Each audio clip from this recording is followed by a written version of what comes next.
ओम सभी देशवासियों को संजीव कुमार का सादर नमस्कार।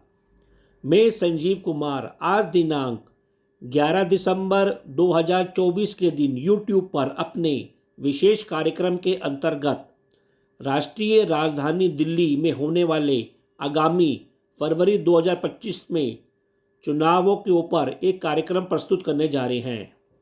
जैसा कि आप जानते हैं कि हमारा चैनल MS ज्योतिष सलाह एक ज्योतिषी चैनल है।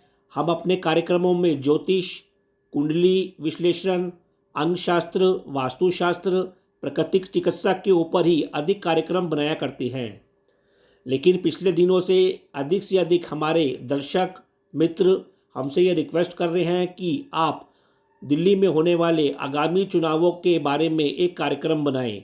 आप हमको बताएं कि ज्योतिषी दृष्टि से किस पार्टी की दिल्ली में सरकार बनने जा रही है अथवा किस पार्टी को कितनी सीटें वोट शेयर मिलने जाना है, इसके ऊपर एक विस्तृत कार्यक्रम बनाएं।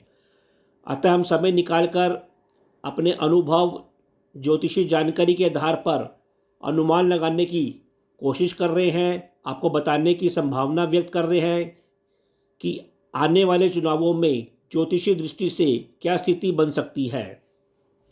देखिए, इस चुनावी विश्लेषण में हमने आम आदमी पार्टी अरविंद केजरीवाल की कुंडली का अध्ययन किया है। इसी प्रकार BJP party, Congress I party की भी कुंडली का विश्लेषण किया है। इन पार्टियों की वर्तमान समय में दशा महादशा का विश्लेषण किया है और वर्तमान समय में ग्रह गोचर का विश्लेषण करने के पश्चात अपनी योग्यता और जानकारी और अनुभव के आधार पर दिसंबर 2024 तक वर्तमान समय में तीनों पार्टियों की स्थिति और सीटों की संभावना या वोट शेयर की संभावना पर अपने विचार व्यक्त करने जा रहे हैं। देखिए, जैसा कि आप जानते हैं, अरविंद केजरीवाल की कुंडली वृषभ लग्न की कुंडली है और उनकी चंद्र राशि मेष राशि है। वर्तमान समय में इनके गुरु की महादशा चल रही है और राहु का अंतर्दशा चल रही है। इनकी जन्म कुंडली में मंगल कर्क राशि में वक्री रूप से बैठे हुए हैं और वर्तमान समय भी मंगल कर्क राशि में ही वक्री रूप से बैठे हुए हैं। इनकी कुंडली में राहु ग्रह मीन राशि में बैठे हुए हैं। ऐसा ही वर्तमान समय में राहु ग्रह मीन राशि में बैठे हुए हैं, जो कि अपनी पंचम दृष्टि से मंगल ग्रह को देख रहे हैं। ऐसा होने से ऐसा प्रतीत होता है कि इनके जो सामाजिक संबंध हैं उनसे इनके संबंधों में बिखराव, टकराव होने की संभावना अधिक बनी हुई है। इसके अलावा इनको स्वयं या इनके जीवन साथी या इनके पार्टनरों के साथ इनके संबंध बिगड़ सकते हैं। इनको शारीरिक क्षति या चोट होती मिलती हुई भी अवश्य देखी जा सकती है।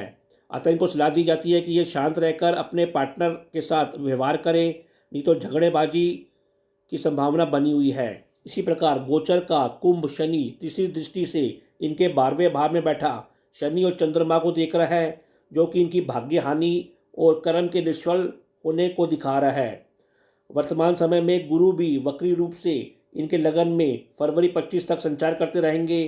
तो ऐसा प्रतीत होता है कि सामाजिक संबंधों से या ईश्वरीय मदद मिलने में भी इन्हें कुछ कमी अवश्य महसूस होगी। इनकी पार्टी में आने वाले समय में कुछ लगातार बगावत देखने को मिल सकती है। इनके पार्टनर के साथ भी इनका संबंध बिगड़ता हुआ अवश्य दिखाई दे रहा है। कुल मिलाकर दिसंबर और जनवरी में आम आदमी पार्टी में कुछ उथल पुथल अधिक देखने को मिल सकती है।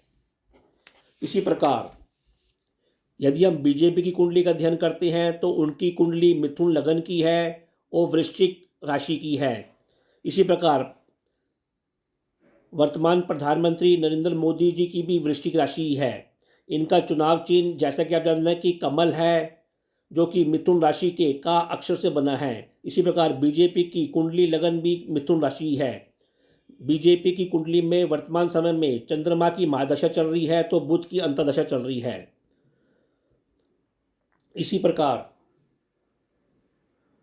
कांग्रेस की कुंडली, जैसा कि आप नाम से पता चलता है कि इनकी कुंडली का अक्षर से बनी है, जो कि मिथुन राशि में का अक्षर आता है। यह बुध प्रधान ग्रह है। इसी प्रकार राहुल गांधी की कुंडली तुला राशि की है, जिनके स्वामी शुक्र ग्रह होती हैं। इनकी वर्तमान ग्रह दशा विशेष अनुकूल प्रतीत नहीं नजर आती है। 2025 का साल मंगल का साल है, अतः बुध और शुक्र ग्रहों से मंगल की कोई विशेष मित्रता न होने के कारण कांग्रेस को भी कोई विशेष सफलता मिलती हुई नहीं दिखाई दे रही है। हालांकि बृहस्पति और सूर्य की अच्छी स्थिति होने के कारण इनके वोट शेयर में कुछ बढ़ावा अवश्य मिल सकता है। जी, ग्रह गोचर के आधार पर अब हम आपको बताना चाहेंगे कि तीनों पार्टियों का वोट शेयर दिसंबर 31 तक वर्तमान समय में कितना है, कितने प्रतिशत तक पहुंचा है, और 31 दिसंबर 2024 तक वर्तमान समय में यदि चुनाव हो जाते हैं तो किन पार्टियों को कितनी सीटें मिलने की संभावना है। देखिए, सबसे पहले हम कांग्रेस की बात करते हैं।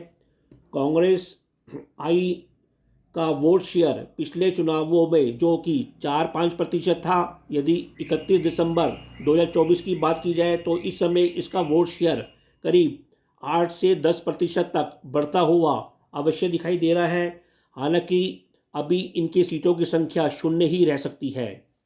इसी प्रकार बीजेपी की यदि बात की जाए तो इनका वोट शेयर जो कि पिछले चुनावों में लगभग 39% तक था, 39% था।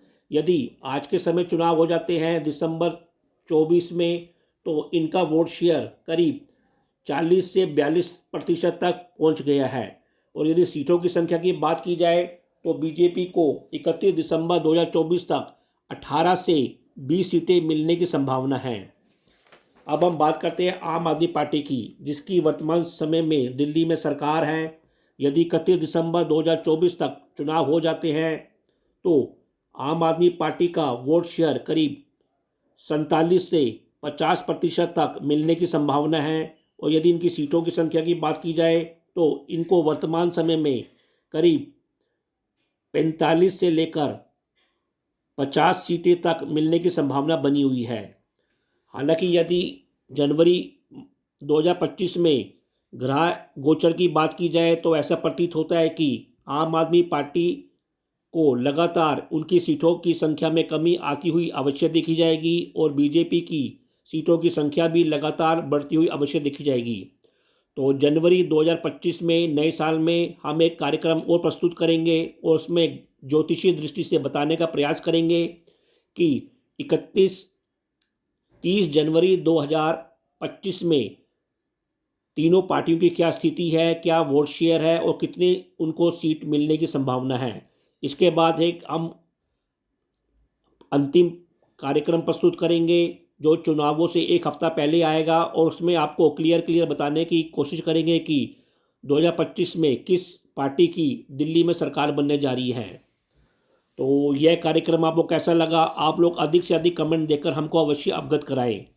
यदि आप लोगों ने अभी तक हमारे चैनल MS ज्योतिष सलाह को सब्सक्राइब नहीं किया तो कृपया करके हमारे चैनल को शीघ्र सब्सक्राइब करें और बेल आइकन के बटन को अवश्य प्रेस करें। यदि आप लोगों को हमारे ये वीडियो पसंद आ रहे हैं तो इन वीडियो को अधिक से अधिक लाइक करें, अपने मित्रों के बीच इसे शेयर करें और कमेंट अवश्य दें। तो अब मैं अपनी वाणी को विराम देना चाहूँगा और आप लोगों से आज्ञा लेना चाहूँगा। जी, ओ